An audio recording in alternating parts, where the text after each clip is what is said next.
నమస్కారం, నా పేరు బాలా. బీసీఎన్ న్యూస్ కి స్వాగతం. ముందుగా ముఖ్యాంశాలు. ప్రజల ఆరోగ్య సంరక్షణే ప్రాథమిక బాధ్యతగా కూటమి ప్రభుత్వం భావిస్తుంది. వైద్య ఆరోగ్య శాఖ మంత్రి సత్యకుమార్ స్పష్టీకరణ.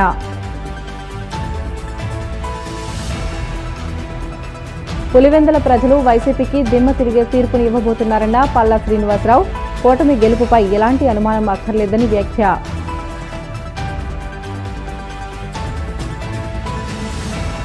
గిరిజన ప్రాంత అభివృద్ధికి కూటమి ప్రభుత్వం పెద్దపీట వేస్తుందన్న ఎమ్మెల్యే పంచకర్ల రమేష్ బాబు.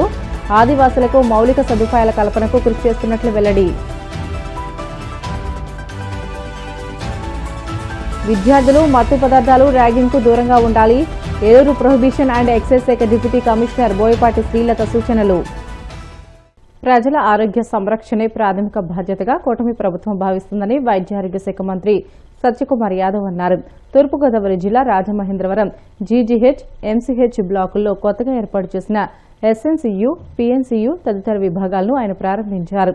అనంతరం ఆయన మాట్లాడుతూ సీఎం చంద్రబాబు 15 రోజులకు ఒకసారి స్వయంగా ఆరోగ్య రంగంపై సమీక్ష చేస్తున్నారని తెలియజేశారు. కూటమి ప్రభుత్వం వచ్చిన తర్వాత డాక్టర్లు, వైద్య సిబ్బందిలో అంకిత భావం పెరిగిందని, రోగులకు మెరుగైన వైద్య సేవలు అందుతున్నాయని అన్నారు. రాష్ట్రంలో 5 చోట్ల రంపచోడవరం, పార్వతీపురం, బొట్టాయిగూడెం, మరో 2 చోట్ల 100 పడకల మల్టీ స్పెషాలిటీ ఆసుపత్రులు నిర్మించడానికి ప్రతిపాదనలు ఉన్నాయని ఆయన తెలియజేశారు.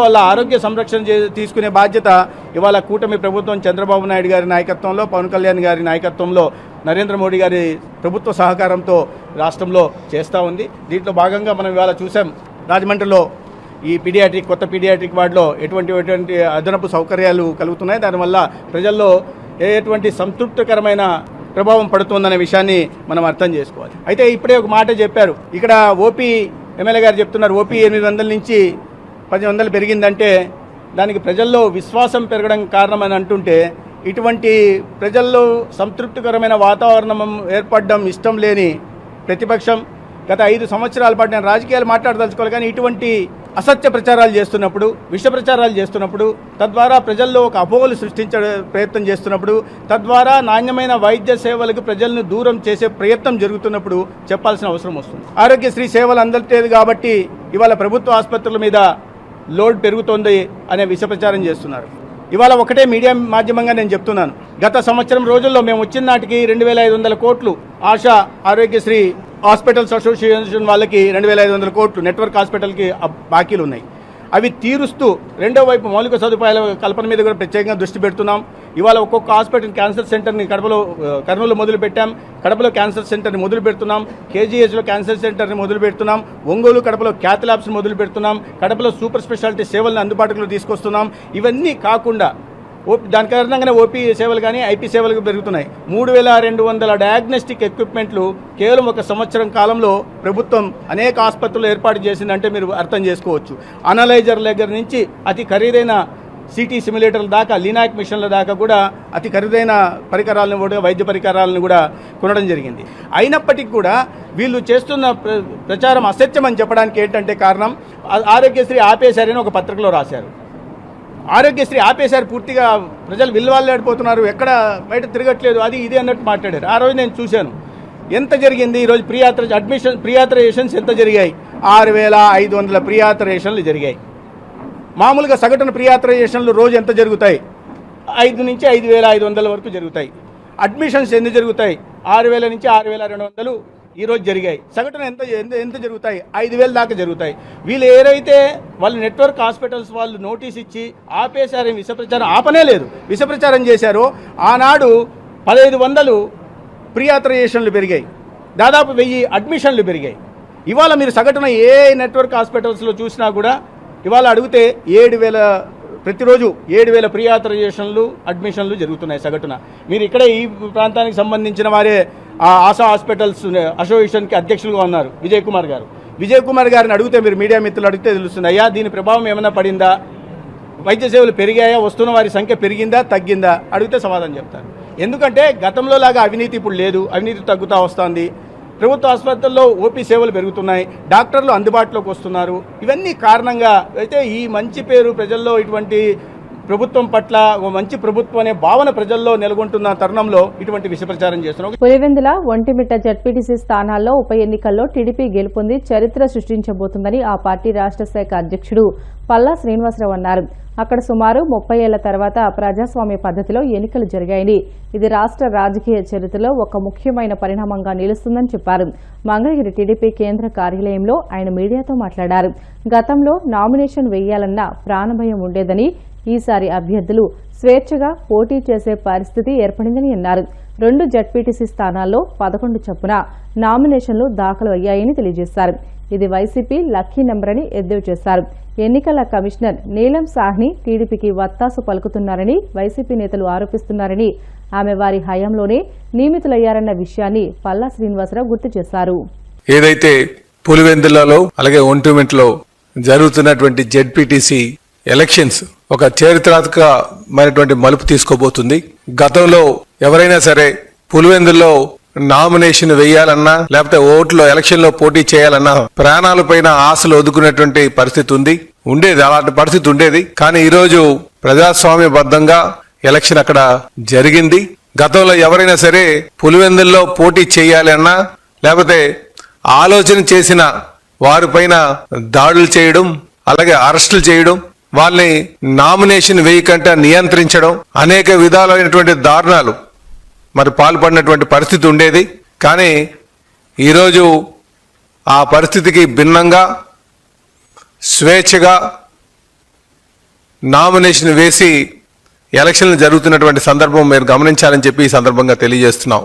మరి ఈరోజు వైసీపీ నాయకులు చాలామంది పులివెందుల్లో తెలుగుదేశం పార్టీ నాయకులు పోలీసులను పట్టుకొని దారుణాలు చేశారని చెప్పేసి ఆరోపణలు చేస్తున్నారు. అలాగే ఎలక్షన్ కమిషను తెలుగుదేశం పార్టీకి అనుకూలంగా వ్యవహరించిందని చెప్పేసి ఆరోపణలు చేస్తున్నారు. ఇందులో ఎటువంటి వాస్తవం లేదు.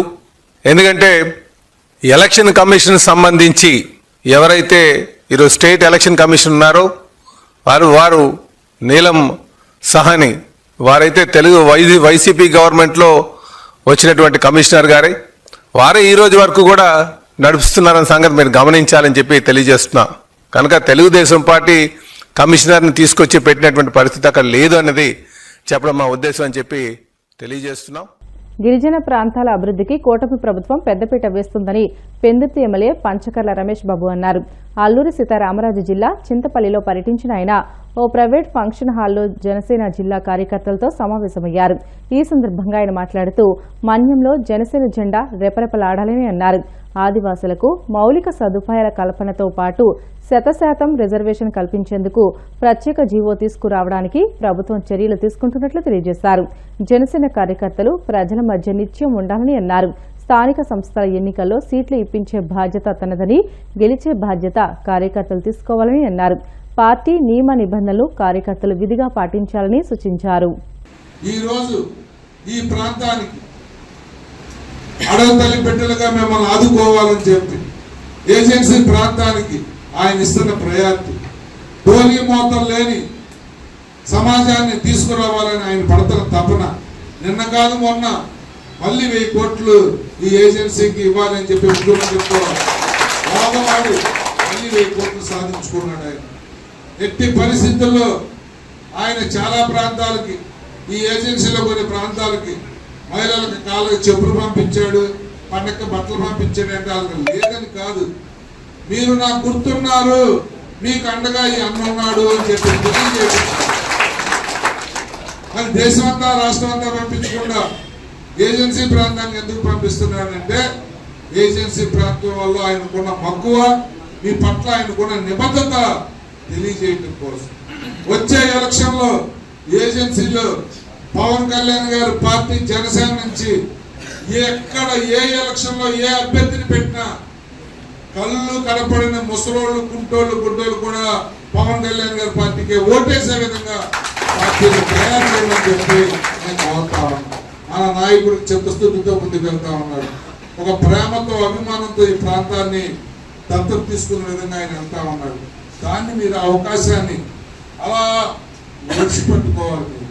మీ పంచాయతీల్లో రాబోయే 6 నెలలు 8 నెలలు వచ్చే ఎలక్షన్లో మీరు గ్రూపులు కడితే మీరు ఇలాగే ఉంటా, మనం ఇలాగే ఉంటాం, మధ్యలో ఎవడో వచ్చి అందులో తన్నుకుపోతారు. కేవలం ఏంటంటే సమన్వయ లోపం. ఎలక్షన్లో మేము వచ్చి తిరగడానికి అధ్యక్షులుగా ఎవరిది మా ఎలక్షన్లో మేము ఉన్నాం, మా బాధల్లో మేము ఉన్నాం. నా దగ్గర పెద్దెత్తున బండారు సత్యనారాయణమూర్తికి సీటు ఇవ్వకపోయేసరికి హాల్లో కూర్చుంటే వాళ్ళందరినీ బతిమాలుకుంటూ ఆయనకి మళ్ళీ మాడుగులు పంపించే వరకు రకరకాల ఇబ్బందుల్లో ఎవరో ఎక్కడికి రాలేని పరిస్థితుల్లో ఎలక్షన్లు జరిగాయి. దయచేసి మీకు ఒకటే చెప్తా ఉన్నా, భవిష్యత్తు మనది. భవిష్యత్తులో మనం ఎన్నో పదవులు ఈ రోజు అనుకున్న వాళ్ళందరికీ పదవులు రాకపోవచ్చు. రేపు అనేది మనది. మీకు ఒకటే చెప్తా ఉన్నా, డిసిసి బ్యాంకు మనం తీసుకున్నాం. మీ ప్రాంతంలో ఏ అగ్రికల్చర్ లోన్లు కావాలన్నా, చేతి పనులు చేసుకోవడానికి మీకు లోన్లు కావాలన్నా డైరెక్ట్ గా నా దగ్గరికి రండి. అడిగిన వాళ్ళందరికీ లోన్లు ఇప్పించే బాధ్యత. కోన తాతారావు గారికి బ్యాంకు చైర్మన్ చేశాం. మొన్ననే గంగులయ్య గౌడ పక్కనే ఉన్నాడు. నాగండ్ల మనోహర్ గారితో చెప్పి గట్టిగా చెప్పించి మరి ఆయన పంపించాడు. తాతారావు నీకు పదవి ఇచ్చింది మన కేడర్ చూసుకోవడానికి. ఎవరు వచ్చినా, ఏ ప్రాంతం నుంచి వచ్చినా నువ్వు కాదనకుండా లేదనకుండా లోన్లు ఇవ్వాలి అని చెప్పి ఆయన ఆర్డర్స్ వెళ్ళారు. మేమిద్దరం కూడా ఆ మాట చెప్పాం. మీ ప్రాంతంలో చాలా విరివిగా లోన్లు ఇప్పించే బాధ్యత కూడా తీసుకుంటాం. చేతనైనంత వరకు నామినేటెడ్ పదవులు కానీ, రాబోయే ఎలక్షన్లో లోకల్ బాడీస్లో పోటీ చేసేవి కానీ, సర్పంచ్లు కానీ, ఎంపీటీసీలు కానీ, మండలానికి మన వాటా ప్రకారం ఎంపీపీలు కానీ, అలాగే జడ్పీటీసీలు కానీ అన్ని పదవుల్లో మనం రిజర్వుల వాటా తీసుకుంటాం. దానికి కష్టపడి పనిచేయండి. ఎవరికైనా మీకు ఇబ్బందులు ఉంటే ఇన్ఛార్జ్ అంటే ఇన్ఛార్జిని కాకుండా విద్యార్థులు మత్తు పదార్థాలు ర్యాగింగ్ కు దూరంగా ఉండాలని ఏలూరు ప్రొహిబిషన్ అండ్ ఎక్సైజ్ శాఖ డిప్యూటీ కమిషనర్ బోయపాటి శ్రీలత పేర్కొన్నారు. అంతర్జాతీయ యువజన దినోత్సవాన్ని పురస్కరించుకుని పశ్చిమ గోదావరి జిల్లా తాడేపల్లిగూడెంలోని AP నిట్లో anti ragging Nasha Mukt Bharat Abhiyan కార్యక్రమాలను నిర్వహించారు. ఈ సందర్భంగా శ్రీలత మాట్లాడుతూ విద్యార్థులు ర్యాగింగ్ కు పాల్పడితే కఠిన చర్యలు తీసుకుంటామని హెచ్చరించారు. ప్రొహిబిషన్ అండ్ ఎక్సైజ్ శాఖ అసిస్టెంట్ కమిషనర్ కేవీఎన్ ప్రభుకుమార్ మాట్లాడుతూ డ్రగ్స్ రహిత సమాజ స్థాపనకు ప్రతి ఒక్కరూ కృషి చేయాలని అన్నారు. Registered doctor P Dinesh Shankar Reddy మాట్లాడుతూ సీనియర్ విద్యార్థులు జూనియర్లతో స్నేహంగా మెలగాలని అన్నారు. మత్తుకు అలవాటు పడితే వాటి నుంచి బయటపడడం కష్టమవుతుందని అన్నారు. Gudem rural CI Ravikumar ragging కు పాల్పడితే విధించే శిక్షలను వివరించారు. First of all, I am appealing to the students that you must be very accountable to your parents. Though, so I am congratulating each and everybody that you are pursuing your engineering graduation in a prestigious institute. So you must be daily recognize the hardworking and their parents' ambitions. So you must be very accountable to your parents first. And next one, choose good peer group, whoever useful to enrich your career. So nowadays you are well aware about that AI. So the layoffs are more in software sector. So you must be all students appealing that you enrich your communication skills and other courses, whatever useful to your further career growth. So you must be very dare enough to walk away from your bad influences for your life. So by all our previous speakers explained legal complications of the drugs, ragging. So you must be very brotherly good with your juniors.